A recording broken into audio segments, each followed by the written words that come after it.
We interrupt this program for a 5 on Your Side special report. Fireworks and everything, and towards the end of the night to make sure that we're keeping everybody safe, not just downtown but throughout the city. Some of the plans that we had was holding parents accountable for juvenile behavior when they're downtown. We went through a lot of the numbers, we looked at them, and then even coming after last year, and we had some incidents down here last year, and we always have an after action review on every major incident, whether it be Mardi Gras, whether it be St. Patrick's Day Parade, whether it be Pride Parade or the Grove. We take a look at these things and we make sure what we can do better, how we have to take a look at, and how we have to adjust. So we started doing that right after the 4th of July last year. We put the plans in place, and some of the plans you saw took effect, and some of it was holding those juveniles accountable and also holding their parents and their guardians accountable. So when we had to address them and some of the behavior that they were doing, we also called the parents in, we cited them for their behavior. But what we really want to do, these are our children as well, and we really want to drive them and guide them towards hope instead of handcuffs. Hope instead of handcuffs. And why we want to do that, these children need services, some of them need some support. And upstream, we look at things, how do we get them to be productive adults? And when things like this happen, how do we identify, triage? And we have a lot of stakeholders that do that.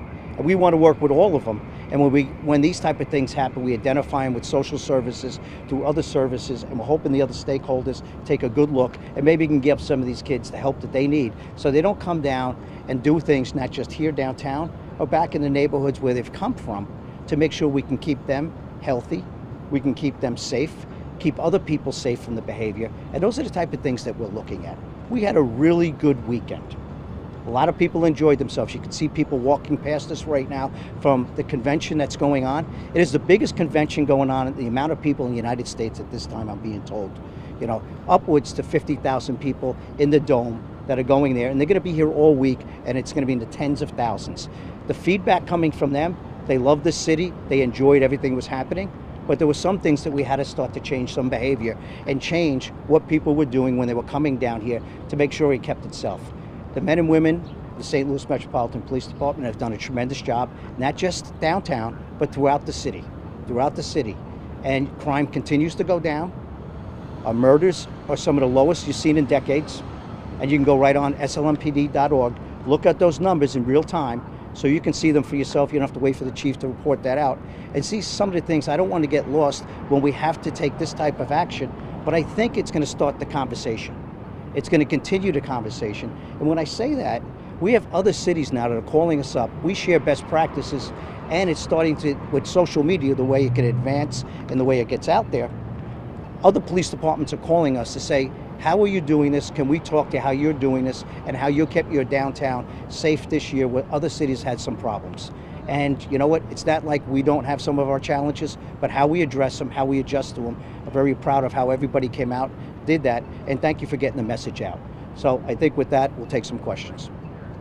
Do you talk more about after these juveniles are arrested, what kind of precautions, or not precautions anymore, how are you making sure these kids don't get arrested again? Is it street intervention? Are they working with social services? Will you go into more detail about that? Yeah, we have an Office of Violence Prevention. We have youth services for the administration. There's other things with social services. So if there's things that are going on, they'll red flag it. If things go into the juvenile detention center, that's why when we make juvenile arrests, I want to make sure they get into the juvenile detention center, because that's where we can capture to find out and triage what's happening in their life that's causing them to be out here, and some of the behavior they have. And is it things that are going on in the family? Is it things that are going on in school? And then we can triage that. But if we don't actually address them when some of the behavior isn't where it's supposed to be, and take them into a place where we can get them help, that's compassion, that's empathy, where we can actually, the red flag is there. Let's get ahead of ourselves, and all these other stakeholders can come in before us, or they can come in behind us. And I think that's some of the things that you see and see with our administration.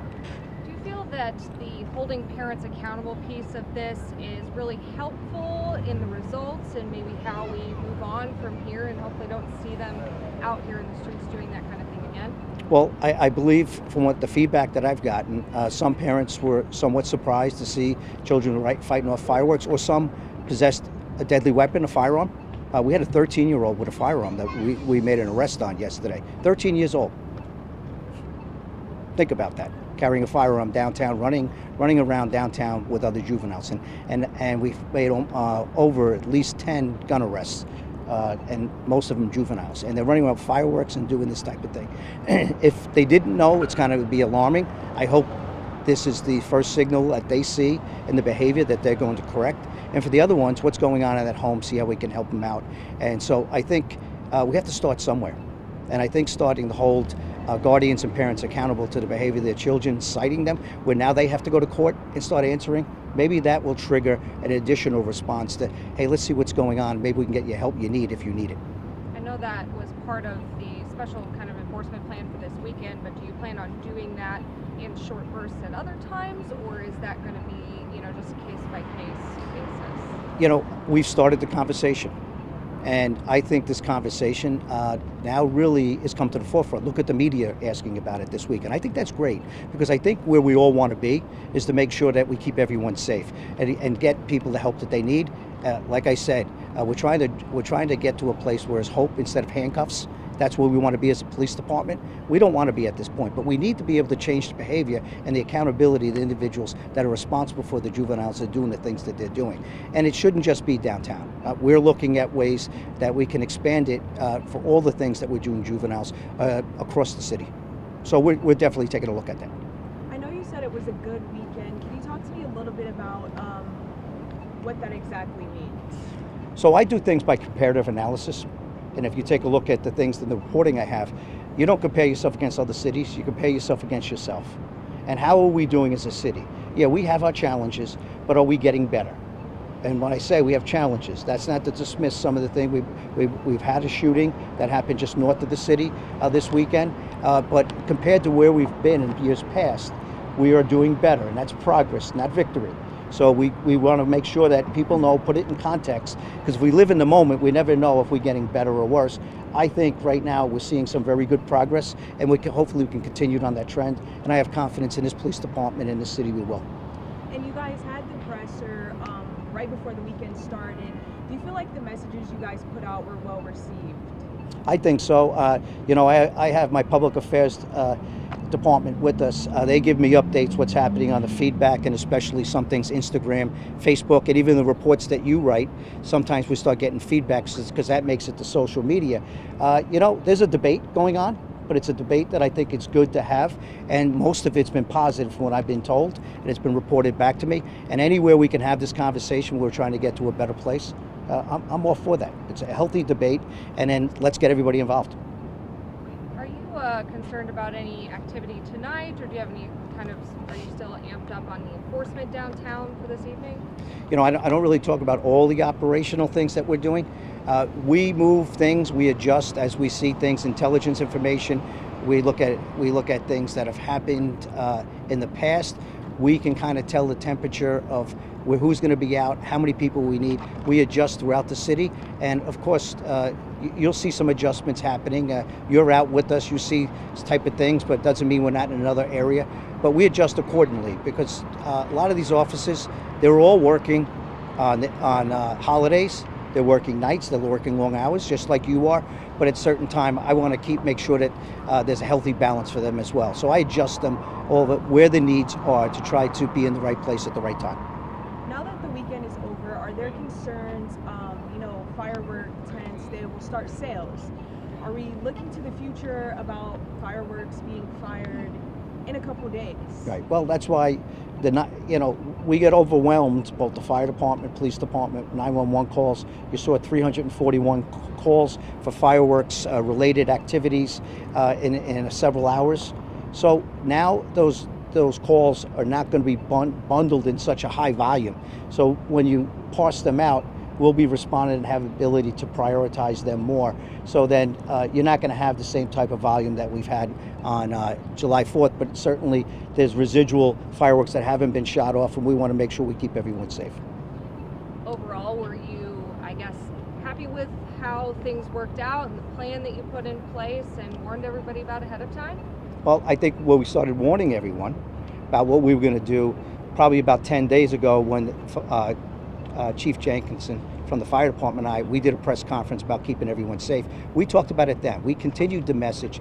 Some say they were still surprised, but so be it. This is where we are, but this is things we want to continue to do. Am I happy with things? Listen, I want perfection. I want zero crime, zero arrests. Until we can get to that point, I'm never going to be satisfied. But I think we're in a better place than we were last year, and I think we can build off this going to the rest of the summer. Just a couple of more housekeeping notes. We sent out a media advisory earlier today. 46 firearms have been submitted to the crime lab citywide. 46 firearms have been submitted to the crime lab citywide since Thursday, which is a 130% increase from this time a year ago, which shows that there are still a lot of police officers that are finding firearms or seizing those firearms, and firearms are being submitted to our crime lab. So you guys have some of those notes, and then Sean and I will continue to be out here tonight to provide updates as we continue our efforts. And I think that's really important what Mitch talked about. You know, you talked about the firearms that we were able to seize and make arrests downtown. And, you know, that's a dangerous situation. You have kids that are throwing fireworks at each other, and also some that have guns on them. And what retaliation can happen. So getting on top of that, this isn't just about fireworks. This is about keeping people safe. And that's our main goal. And I hope that doesn't get lost in everything that we're trying to do. But if you talk about the amount of fireworks, amount of firearms that we seized in the last few days, 130% compared to where we were last year, and that's citywide. So if everybody thinks this is just about downtown, we have the whole city covered. We don't forget about downtown, just like we had an enormous amount of officers, additional officers up in the impact zone for EF3 tornado. But you always heard me say, we're not forgetting about the rest of the city. We got to make sure we can do both, and that's the same thing that we were doing downtown for this weekend. So I appreciate putting that in context, and proud of the men and women and the work they've been doing, the long hours, and also the fire department, emergency medical service, and a big shout out to City Tow. They are out here every night with us, and they're helping us clear streets, and they're working side by side. They don't get enough recognition as they deserve, and I want to make sure this opportunity to make sure that they got that today, and I think I did that yesterday as well, and I won't stop. Thank you.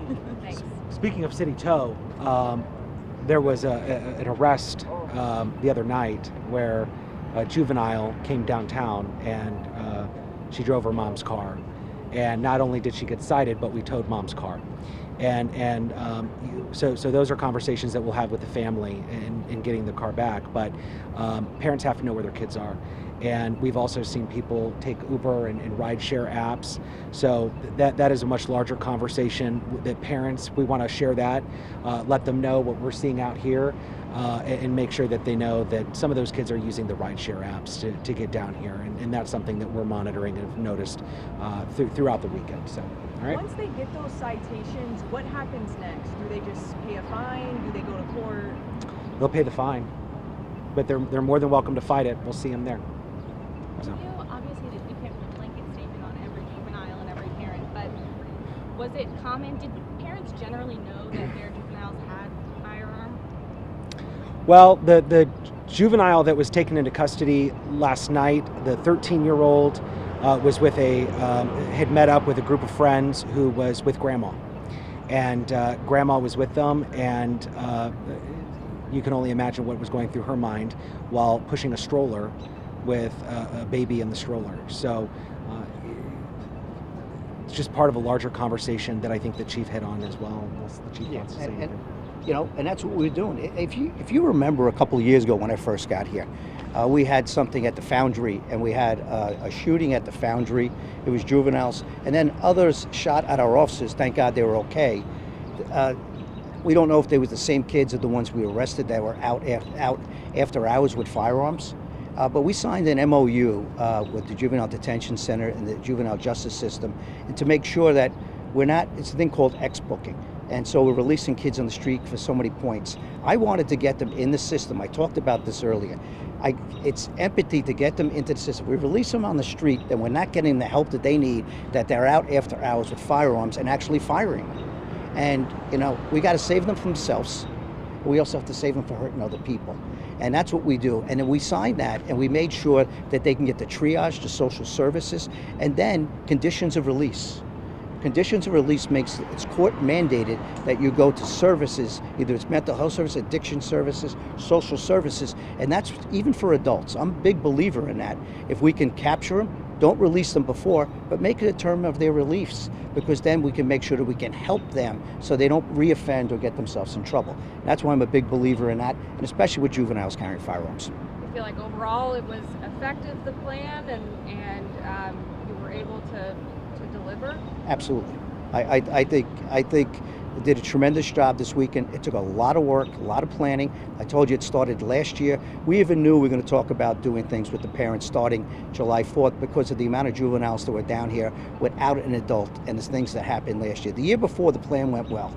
And then things kind of went awry last year. I always say we adjust to them. I think we adjusted very well, and we kept everybody safe. And, you know, barring tonight, there was not a shooting downtown during any of these events. There was shooting north of downtown that had nothing to do with the activities that were happening here. You believe this truly prevented some chaos that could have happened should they have not been taken into custody? Well, I want to be careful with that word, chaos, mayhem. You know, the things that happen when you get people together. It's trying to control things to make sure bad things don't happen.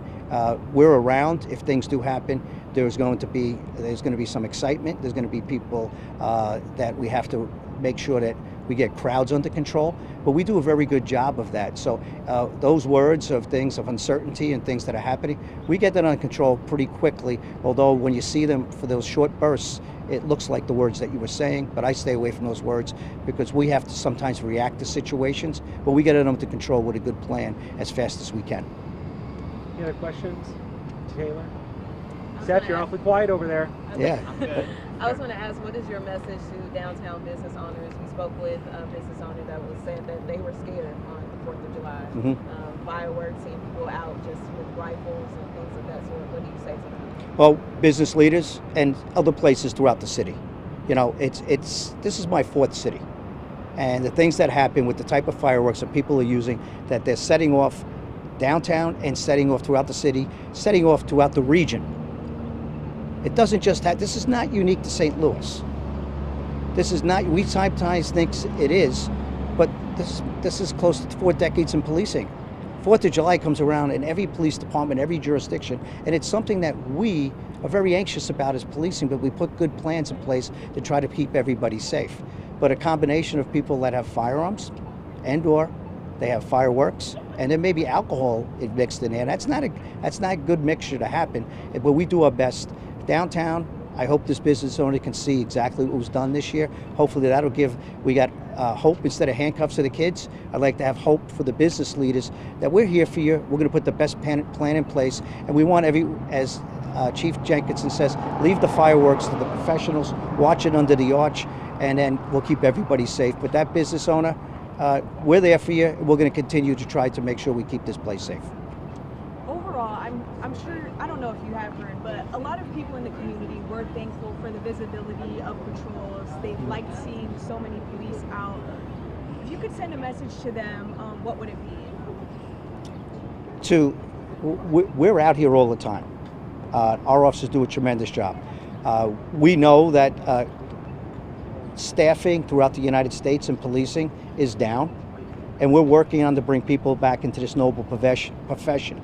But I want to celebrate the police officers that are in the profession, doing the job day in, day out. And we're going to be there for you. And we're going to make sure we put the best plan in place. And sometimes it's not as how many officers you have. What are you doing with the officers you do have? What type of plan you have in place? And you try to put that in place to have the successes and progress I talked about. So what I say to people, we're going to be there. We're part of the community, and we'll readjust as sometimes things might go a little bit awry. I wouldn't say those other 2 words, but if they go a little bit awry, every plan, how do you adjust to it? And I think we're going to be there for you, and we're going to continue to try to get better at doing this, and we'll adjust as people adjust to us to make sure we can have safer events, and especially a safer 4th of July. But it's a tough throughout the United States. In every city that I talk to, every chief, it's always on their mind when 4th of July comes up. How do we keep people safe with that combination I talked about earlier? I just wanted to clarify. Are you doing this by a case-by-case thing when it comes to implementing the citations, or will this be for upcoming downtown events? No, we're going to take a look at how we can implement it. We knew this type of event drew the most juveniles coming downtown, and the type of behavior they were going to do. We were trying to help them make sure that they don't hurt themselves or other people. We get things on open source and through intelligence that they're going to have fireworks wars. Come downtown, watch us do fireworks. So they're going to shoot fireworks at each other. And so this one tends to get our attention a little more than other events, just to make sure that we can keep everyone safe, and also the kids that are coming down that might not know how dangerous the things they're going to do and the potential of things to get really bad and dangerous. We got to keep them safe.